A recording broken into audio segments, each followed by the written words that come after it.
مفتی رشید احمد صاحب رحمہ اللہ تعالیٰ کے گارڈ ہوتے تھے، وہ ممبر پہ کھڑے ہوتے تھے نماز کے دوران. جیسے جماعت ہو رہی ہے تو وہ گارڈ کہاں کھڑے ہوئے ہیں؟ ریپیٹر لے کے ممبر پہ کھڑے ہوتے تھے. اصل تو پہرے کا طریقہ ہی ممبر پہ سب نظر آتے ہیں نا، تو اس پہ لوگوں نے بہت اعتراضات کیے. یہ کیسے بزرگ ہیں، ان کو تو اللہ پہ توکل ہی نہیں ہے، نماز ہو رہی ہے اور گارڈ سامنے کھڑا ہوا ہے ممبر پہ. تو ہمارے ہاں سینس لیس باتیں کرنا دینداروں کا بعض دینداروں کا ایک شعار بن چکا ہے. بھائی پہلے جان ہے تو ممبر پہ کیا، اگر وہ اور بھی کسی اونچی جگہ پہ کھڑے کرنا ضروری ہو تو وہاں بھی پہلے جان ہے نا. نبی صلی اللہ علیہ وسلم نے فرمایا نماز میں سانپ نظر آ جائے تو کیا کرو؟ اللہ پہ توکل کرو، کھڑے ہو، اللہ بچائے گا جس کے لیے. نبی نے فرمایا سانپ کو مارو جا کے. تو نماز توڑ کے سانپ مارنا پڑتا ہے. تو جب بم دھماکے ہوتے ہیں تو اس میں ایک دہشت گرد یہ نہیں دیکھتا کہ ابھی خشوع خضوع سے سب چونکہ نماز پڑھ رہے ہیں اور اب اگر بم دھماکہ کیا تو بہت سخت گناہ ملے گا مجھے. کیا خیال ہے؟ وہ اتنا نیک ہوتا تو دھماکہ کرتا آ کے؟ وہ تو کہے گا کہ غفلت کا ٹائم ہے، اسی وقت کچھ کرنا ہے جو بھی کرنا ہے. تبھی تو قرآن نے کہا کہ جب جنگ کی حالت میں نماز پڑھو تو اسلحہ پہن کے نماز پڑھو. وَدَّ الَّذِينَ كَفَرُوا لَوْ تَغْفُلُونَ عَنْ أَسْلِحَتِكُمْ وَأَمْتِعَتِكُمْ. اس لیے کہ جو کافر تمہارا دشمن ہے وہ یہ چاہتا ہے کہ تم اسلحے سے اور اپنی حفاظتی تدبیر سے غافل ہو جاؤ، تو نماز کے ٹائم پہ تمہیں غافل دیکھ کر تم پر وار کرے گا. اس لیے نماز میں تمہیں اسلحہ اتارنے کی اجازت بولو نہیں ہے. خام خواہ کا پتہ نہیں کیا توکل بنایا ہوا ہے. حفاظتی تدبیر اختیار کرنے کے بعد توکل ہوگا. آپ کو پھر توکل کر کے کیا کرنا ہے؟ پھر توکل یہ ہوگا کہ اب بھی ہوگا وہی جو کون چاہے گا؟ اللہ. ساری تدبیریں فیل ہو جائیں گی اگر اللہ مارنا چاہے کسی کو. جو حفاظت پہ معمور ہوتا ہے وہی موت کا سبب بن جاتا ہے. بعض دفعہ گرنیڈ کی پن نکال کے نا اپنے ہی ہاتھ میں پھٹ جاتی ہے، وہ پھٹ جاتی ہے نا پن اس کی. وہ گرنیڈ جب آپ نے کہیں پھینکنا ہو اور نہ پھینکو، یا پھینک رہے ہو قریب گر گیا، تو اپنی دفاع کے لیے ایک گرنیڈ آپ استعمال کر رہے تھے اور وہ آپ ہی کی موت کا ذریعہ بن گیا. کتنے لوگ ہوتے ہیں وہ اسلحے کو صاف کر رہے ہوتے ہیں اور ٹریگر پہ ہاتھ آیا اور اپنی گولی سے ہی مر گئے. چلو بھائی، کوئی دشمن کے مارنے کا تو کوئی دور دور تک چانس تھا یا نہیں تھا. تو توکل کا مطلب یہ نہیں ہے کہ یہ کچھ نہیں ہوگا. توکل کا مطلب یہ ہے کہ ہمارے ذمے جو ذمہ داری تھی پوری کر لی، اب جو ہوگا ہم اس پہ راضی ہیں، ٹینشن نہیں لیتے کافر کی طرح ہر وقت کانپتے رہے پتہ نہیں اب بھی کچھ، اب سارے انتظامات بھی ہو گئے اب بھی کچھ نہ ہو جائے. تو بھائی ہو جائے تو بس اللہ اسی پہ خوش ہے. اب بھی اللہ اگر بم دھماکے سے خدا نہ خواستہ اللہ نہ کرے اللہ چاہتا ہے تو بھائی ٹھیک ہے، اسی پہ مرنا تو ہے نا. ایک صاحب کو 65 سال کی عمر میں شوگر ہو گئی. میں نے کہا آپ تو اتنی احتیاطی تدبیریں اختیار کرتے تھے پھر بھی اتنی خطرناک شوگر. تو انہوں نے بڑا پیارا جواب دیا کہ مرنا تو ہے بھائی، ٹھیک ہے نا. یہ تھوڑی کہ ہم احتیاطیں کرتے رہیں تو بیمار نہ ہو. اللہ کہے کہ تم نے بہت زیادہ احتیاط پر عمل کیا، اب نہ تمہیں شوگر ہوگی، نہ بلڈ پریشر، نہ تمہارے گردوں کا مسئلہ ہوگا، فٹ فاٹ ایک دم. تو مرے گا کیسے؟ صحیح ہے نا. تو مرنے کے لیے کچھ تو فالٹ ہوگا نا. تو جو مرضی کرتے رہو.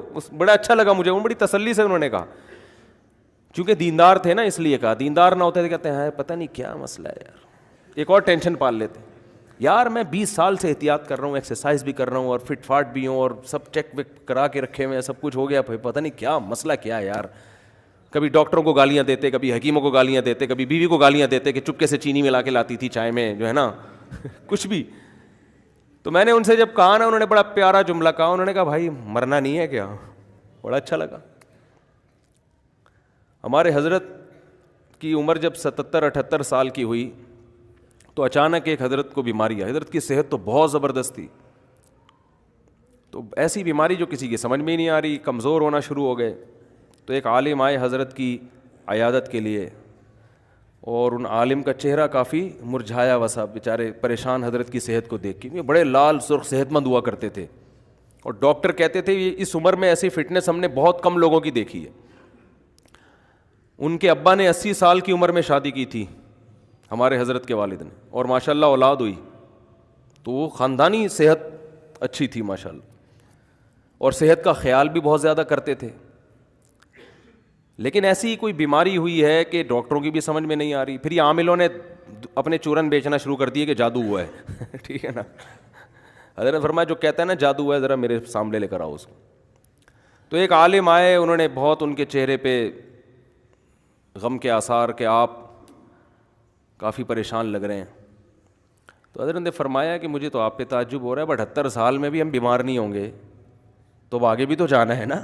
تو حضرت نے الٹا ان کو ڈانٹنا شروع کر دیا کہ اتنی ٹینشن لینے کی کیا ضرورت ہے بھائی, 78 سال کے ہو گئے بس, اب اللہ ایک آدھی سے زیادہ صدی, ہم نے پون صدی کہتے تھے, 75 سال میں پون صدی ہو جائے نا, پون صدی ہم نے دیکھ لی ہے, اب کیا, اب بھی نہیں ہوں گے تو کب ہوں گے. تو ایسے خوش, دین نہ ہوتا یا صبر کا جذبہ نہ ہوتا تو پھر کیا ہوتا, کوئی آتا ہے آپ ایسے تو ایک دم پھوٹ پھوٹ کے اس سے لپٹ کے رونا, ایسا ہی ہوتا ہے نا کہ تو رو رہا ہے تو اب اور رلا مجھے, بجائے اس کو تسلی دینے کے اور پھوٹ پھوٹ کے. ہاں کیا کریں, ابھی تو میں نے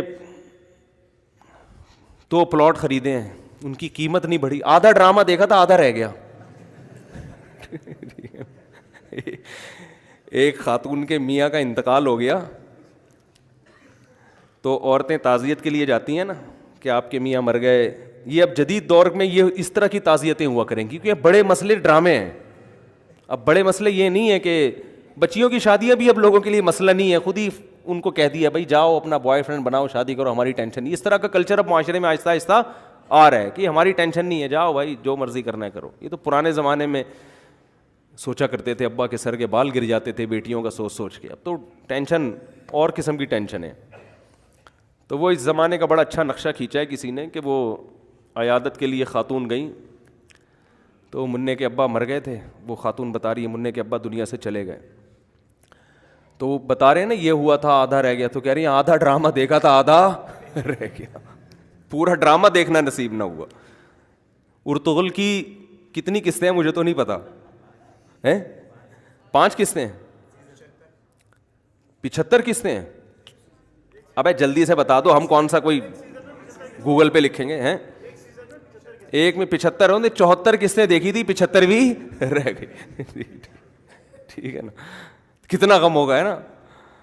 تو خیر جلدی سے بات کو سمیٹ کے ختم کروں میں. ٹاپک جو اب موضوع ہوتا ہے اس سے ہم دائیں بائیں بہت چلے جاتے ہیں. تو حضرت ایسا خوش, حضرت نے فرمایا بھائی اب بھی نہیں جائیں گے تو کب دنیا سے جائیں گے, کوئی مسئلہ نہیں ہے. بجائے جو تسلی دینے آئے تھے ان کو تسلی دینا شروع کر دی.